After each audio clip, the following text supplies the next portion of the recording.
Atom has Z is equals 7 and ఈ is equals 35. ఓకేనా? దాని నెంబర్ ఆఫ్ న్యూటన్స్ ఎంత? ఓకేనా? ఇలాంటి కైండ్ ఆఫ్ థింగ్స్ అన్ని కూడా ఇక్కడ నుంచి ఇవ్వడం జరిగింది. సో మీరేం వర్రీ అవ్వద్దు. దీని గురించి డీటెయిల్‌గా కొన్ని ఇంపార్టెంట్ సెషన్స్ తీసుకుంటాను మీకోసం. మీరేం వర్రీ అవ్వద్దు. మీకు క్లారిటీ ఇవ్వడానికి మాత్రమే. ఓకేనా? సో మీ దగ్గర ఉన్న ప్రీవియస్ క్వెషన్ పేపర్స్ ఏవైతే ఉన్నాయో వాటిని ఎలా అనాలిసిస్ చేయాలని చెప్పి చాలా క్లియర్‌గా చెప్పాను అనుకుంటున్నాను. ఇంకెవరికైనా అర్థం కాలేదా? సో మీరేం చేస్తారంటే ఈ పర్టిక్యులర్ ప్రీవియస్ క్వెషన్ పేపర్స్ ఏవైతే ఉన్నాయో, మీరు స్టార్ట్ చేసిన సబ్జెక్ట్ ఏదైతే ఉందో, నేను ఇప్పుడు చెప్తాను కదా! మ్యాథ్స్‌కి, ఫిజిక్స్‌కి, కెమిస్ట్రీకి అని చెప్పి, కోర్‌కి అని చెప్పి ఎలా అనాలైజ్ చేయాలి ఏంటి అని చెప్పి క్లియర్‌గా చెప్పాను. అర్థమైంది అనుకుంటున్నాను. ఇంకా ఎవరికైనా అర్థం కాలేదా? అర్థం కాలేదు అంటే చెప్పండి. నేను మళ్ళీ చెప్తాను క్లియర్‌గా. Everyone. I'm very happy like ఇంతమంది వచ్చారంటే మీలో ఆ కైండ్ ఆఫ్ ఎంథూసియాజం ఉందని అనుకుంటున్నాను. స్టిల్ లాస్ట్ వరకు ఉండండి. కొన్ని ఇంపార్టెంట్ రిసోర్సెస్ కూడా ప్రొవైడ్ చేస్తాను. మీరసలు అస్యూమ్ చేయరు. ఇలాంటి కైండ్ ఆఫ్ రిసోర్సెస్ ఇప్పటివరకు ప్రొవైడ్ చేయలేదు కదా! అనే కైండ్ ఆఫ్ థింగ్‌లో మీరుంటారు. I no.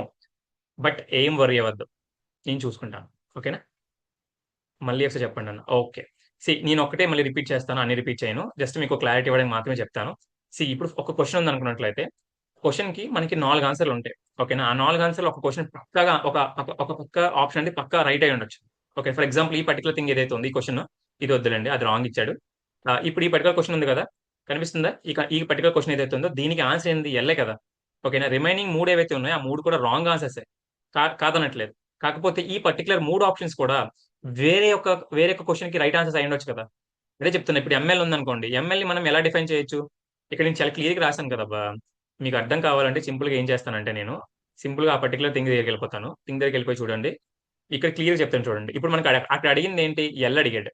అంటే లైక్ ఏమడిగాడు? షేప్ ఆఫ్ ఆర్బిటల్ అడిగాడు. షేప్ ఆఫ్ ఆర్బిటల్‌కి మనకు ఆన్సర్ ఏంటి? ఎల్. ఓకే. బట్ ఒకవేళ ఎన్ అనుకో లైక్ ఒకవేళ సైజ్ గాని అడిగాడనుకోండి. దానికి ఆన్సర్ ఏమవుతుంది? ఎన్ అవుతుంది కదా! మరి ఇక్కడ ఎన్ కూడా ఉంది కదా! నేను అదే చెప్తున్నా చూడండి. ఇక్కడ ఎన్ ఉంది కదా! ఒకవేళ మీరు ఇక్కడ ఈ పర్టిక్యులర్ షేప్ ఆఫ్ ఆర్బిటల్ కాకుండా ఇక్కడ ఎన్ అని ఉంది కదా! ఇక్కడ సైజ్ ఆఫ్ ఆర్బిటల్ అడిగాడనుకోండి. అప్పుడు డెఫినెట్‌లీ ఆన్సర్ ఎన్నే కదా అవుతుంది. అలా ఐడెంటిఫై చేశారనుకోండి. మీకు ఇక్కడ ఒక్క క్వెషనే. కాకపోతే 4 క్వెషన్‌లు దొరుకుతాయన్నమాట. ఈ ఒక క్వెషన్ వల్ల. అలానే